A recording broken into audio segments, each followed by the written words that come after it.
Halo pemirsa GPR TV dari Sabang sampai Merauke, dari Miangas hingga Pulau Rote. Bertemu kembali dengan saya Bilqis Sabila dalam program Kominfo Newsroom.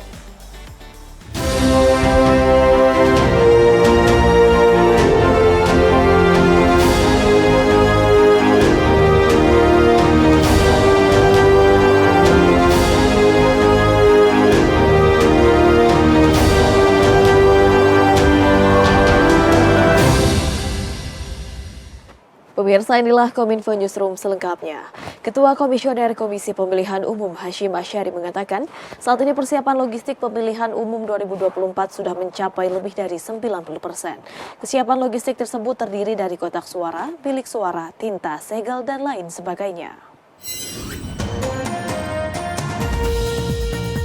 Ketua Komisi Pemilihan Umum Republik Indonesia Hashim Asyari mengatakan, distribusi logistik untuk pemilihan umum serentak 2024 sudah mencapai lebih dari 90%. Hingga Selasa pukul 12 waktu Indonesia Barat, produksi logistik yang meliputi kotak suara, bilik suara, tinta, dan segel plastik atau cable ties sudah mencapai 98,4%. Kemudian untuk proses pengiriman atau distribusi dari pabrik produksi ke tempat penyimpanan ke gudang penyimpanan kabupaten dan kota sudah mencapai 93,4%. Dan logistik yang sudah masuk ke gedung KPU di kabupaten kota sudah mencapai 90%. Berdasarkan data tersebut, Ketua KPU Republik Indonesia Hashim optimis distribusi logistik pemilu 2024 akan selesai tepat waktu. Ketua KPU menambahkan, logistik menjadi salah satu kunci keberhasilan pemilihan umum serentak 2024. Oleh karena itu, kebutuhan logistik pemilu 2024 harus tepat jenis, tepat jumlah, tepat kualitas, tepat waktu, tepat sasaran, serta efektif dan efisien. Selain itu, KPU juga telah menyelesaikan 37 dari 39 perkara dugaan pelanggaran administrasi dari sengketa pemilu. Berdasarkan itu kami di KPU berdasarkan data-data tersebut optimis bahwa batas waktu yang ditentukan insya Allah dapat dipenuhi untuk pemenuhan logistik. Demikian juga tadi yang disampaikan ada 39 perkara dugaan pelanggaran dugaan pelanggaran administrasi dan juga sengketa pemilu, ada 39 perkara dan sekarang yang tersisa tinggal 2 perkara. Sehingga dengan demikian 37 diantaranya 37 dapil yang diperkarakan itu atau disengketakan itu sudah selesai dan proses-proses cetaknya sudah berjalan, Mas Derajat, ya sudah mulai berjalan, tinggal 2 itu. Kementerian Komunikasi dan Informatika menegaskan telah menemukan 39 isu hoaks terkait pemilu sejak 17 Juli hingga 26 November 2023. Meski tidak semua konten diturunkan atau diblokir, Kementerian Kominfo akan terus melakukan analisis potensi kericuhan dari setiap konten hoaks yang muncul dan menindak tegas.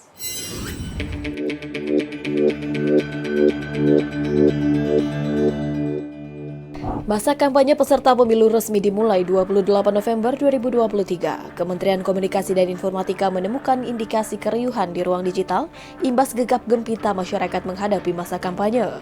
Menteri Komunikasi dan Informatika Budi Aris Setiadi menyampaikan bahwa Kominfo telah menerima laporan sejumlah 39 konten dan isu hoaks terkait proses pemilu 2024 yang beredar di masyarakat. Jumlah tersebut dilakukan pada periode 17 Juli sampai dengan 26 November 2023, tersebar di 96 isu pemilu yang tersebar di 355 konten. Di antaranya Juli 6 konten, Agustus 18 konten, September 13 konten, Oktober 20 konten, dan November 39 konten. Kami sudah berhasil melakukan takedown 290 konten, sedangkan 65 konten lainnya sedang diproses. Kondisi ini tentu harus menjadi perhatian kita bersama, karena berbagai konten negatif mulai dari konten mengandung hoax hingga ujaran kebencian akibat perbedaan pilihan sudah banyak ditemui dan tentunya mengancam persatuan kita. Lebih lanjut, Direktur Jenderal Aplikasi Informatika Kementerian Kominfo Samuel Pangerapan mengungkapkan kategori hoax yang perlu ditindak. Ia menilai Kementerian Kominfo akan melakukan analis potensi kericuhan dari setiap konten hoax yang muncul. Selanjutnya, bila ditemukan konten yang memancing kericuhan akan langsung ditindak tegas. Contohnya umpamanya hoax ya, barusan aja terjadi kericuan di Bitung umpamanya. Hoaxnya kita nggak tendang alang-aling. Hoaxnya kami berantas, tapi kalau bukan hoax kami biarkan. Tapi begitu hoax yang mengadu domba, kami tidak ada keraguan untuk menindaknya, minta take down. Malahan ada beberapa tadi polisi sudah mengenali siapa pelaku-pelakunya itu untuk ditindak hukum. Jadi kalau hanya hoax aja tidak mengambulkan, hanya disinformasi kita jelaskan. Tapi kalau hoax yang memang memancing atau memang ingin bermain di kolam keruh, ini kita tidak akan tolerir dan kita akan tidak tegas. Kalau itu ada niatannya, akan ditindaklanjuti oleh kepolisian. Tapi kalau tidak ya kita minta take down segera untuk mengurangi friksi di masyarakat. Informasi lainnya pemirsa, usai melakukan lawatan selama 7 hari di Yunani dan Slowakia, Eropa, Wakil Presiden Republik Indonesia Ma'ruf Amin melanjutkan kunjungan kerja di negeri jiran Malaysia. Kunjungan tersebut dalam rangka menghadiri pembukaan Global Muslim Business Forum 2023 hingga melakukan pertemuan bilateral dengan Perdana Menteri Malaysia.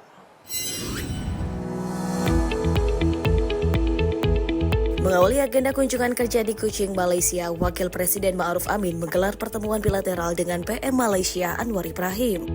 Berbagai isu bilateral dibahas untuk memperkuat kerjasama Indonesia dan Malaysia, salah satunya menjadi perbincangan yakni nasib pekerja migran Indonesia. Wakil Presiden Ma'ruf Amin mengatakan, dirinya meminta agar pemerintah Malaysia meningkatkan perlindungan terhadap pekerja migran Indonesia. Saya dapat lapor dari Pak Dubes yang bekerja di sawit baik-baik saja. Dan masih ada itu yang bekerja di rumah tangga ya.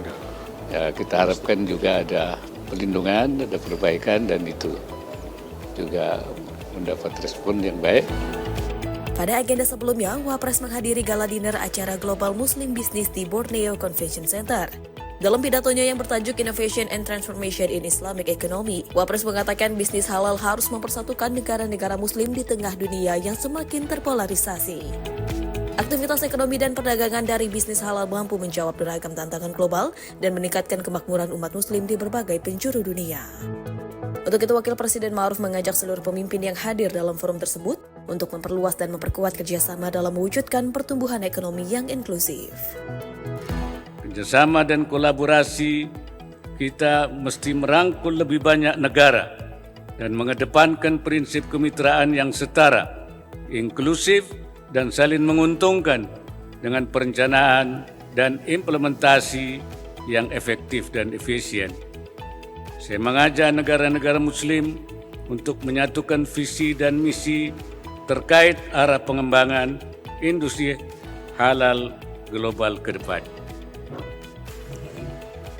Fokus diperlukan pada peningkatan investasi bersama dan pembangunan ekosistem halal hub terintegrasi di berbagai kawasan guna meningkatkan pertumbuhan ekonomi kawasan. Saya berharap kawasan ASEAN dapat menjadi pelopornya. Pemirsa, Indonesia menegaskan kembali pentingnya negara-negara di dunia untuk mendesak gencatan senjata permanen untuk membela keadilan dan kemanusiaan bagi warga di jalur Gaza. Berbicara dalam sidang Majelis Umum PBB di New York, Amerika Serikat, Menteri Luar Negeri Republik Indonesia Retno Marsudi mengatakan bahwa jeda kemanusiaan yang telah disepakati antara Israel dan kelompok Hamas Palestina tidaklah cukup. Yang diperlukan adalah sebuah gencatan senjata yang permanen.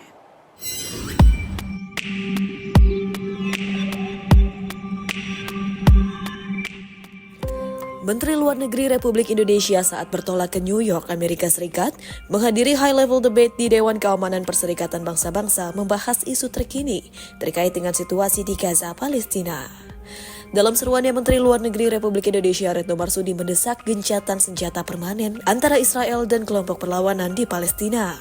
Sebelumnya, Israel dan Hamas sepakat untuk gencatan senjata selama 4 hari, mulai tanggal 24 hingga 27 November. Kesepakatan ini lantas diperpanjang 2 hari berikutnya. Perjanjian gencatan senjata tersebut mencakup jeda pertempuran, lebih banyak bantuan kemanusiaan yang masuk, dan pertukaran sandera. Pernyataan Menlu Retno mengenai seruan gencatan senjata permanen merupakan salah satu poin dalam aksi-aksi yang bisa dilakukan oleh negara di dunia jika ingin membela keadilan. Kemudian Menlu Republik Indonesia mengajak semua negara untuk meningkatkan bantuan kemanusiaan bagi warga Gaza, serta memastikan agar bantuan tersebut bisa disalurkan tanpa hambatan. Pentingnya gencatan senjata secara permanen. Indonesia menyambut baik jeda kemanusiaan, namun hal ini tidak cukup. Yang diperlukan adalah sebuah gencatan senjata yang permanen, agar nyawa dapat diselamatkan dan bantuan kemanusiaan yang diperlukan dapat diberikan.